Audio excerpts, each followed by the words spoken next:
Salut les polyglottes, est-ce que vous savez pourquoi il n'y a pas de record dans le Guinness Book pour la personne qui parle le plus grand nombre de langues? Alors, avant 1998, si vous trouvez une vieille édition du Guinness Book, il y avait le nom d'une personne, Slad Youssef Faza, un Libanais qui disait pouvoir parler 58 langues. Donc il était dans le Guinness Book, il était reconnu par des tas de personnes comme étant capable de parler plusieurs dizaines de langues. 58 exactement, c'est colossal.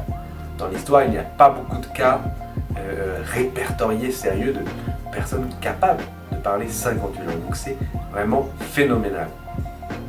Alors pourquoi le Guinness Book a décidé du jour au lendemain d'enlever ce record et donc de ne plus essayer de déterminer qui parle le plus grand nombre de langues dans le monde?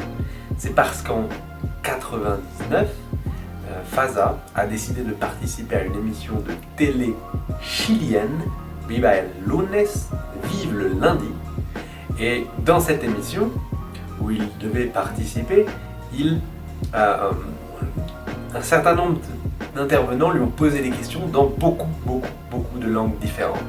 Ce sont des ambassadeurs, c'était des ambassadeurs pour la plupart, qui venaient donc de beaucoup de pays différents, de Chine, de Grèce, d'Inde, de Finlande, donc d'un grand nombre de pays dans le monde.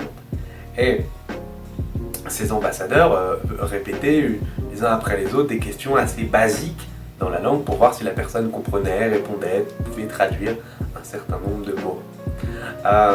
À cette époque, Faza habitait au Brésil, donc pas très loin du Chili, et il a décidé de participer à cette émission. Mais ces interrogatoires, ces questions dans une langue étrangère n'étaient pas prévues. Il n'avait en tout cas pas été informé, c'est ce qu'il dit, il n'avait pas été informé qu'il allait devoir répondre à des questions dans, je ne sais pas combien, mais plus d'une quinzaine de langues différentes comme ça. Pour le cerveau, c'est pas facile. Donc, ça a été un fiasco parce que dans certaines langues, le russe, le chinois, le grec, le finnois, donc des langues vraiment très différentes, les intervenants lui ont posé des questions et il n'a pas su répondre à chaque fois. Il y a même des moments où le public est assez vindicatif avec lui. C'est vraiment dommage. Pourquoi? Je pense que il a probablement menti sur le nombre de langues qu'il était capable de parler, et ça, évidemment, c'était important, c'était bien qu'on puisse le voir à la télévision, qu'il y a des gens qui vont dire je parle 58 langues et que c'est pas vrai. Le Guinness Book, évidemment, est passé pour très ridicule parce que donc c'était pas vrai. Personne n'était pas capable de parler autant de langues et ils ont annulé le record. Mais qu'est-ce que ça nous dit?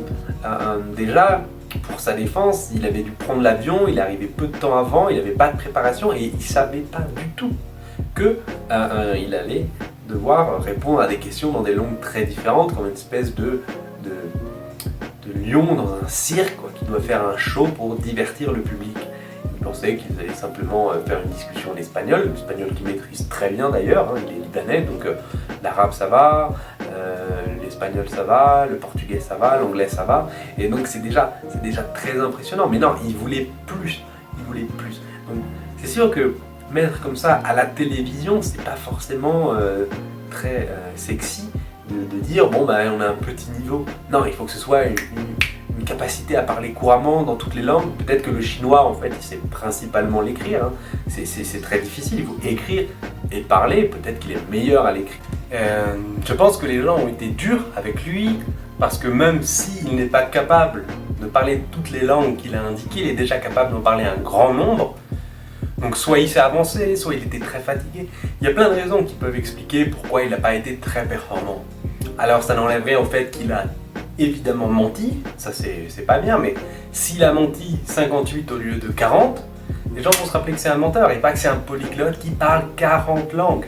Donc c'est dommage, je pense que ça fait pas une bonne publicité aux personnes qui apprennent beaucoup de langues. C'est évidemment compliqué pour le Guinness Book d'établir ce genre de record, mais ça nous apprend quelque chose d'intéressant, c'est que si vous êtes polyglotte, n'allez pas à la télé. Allez, ciao.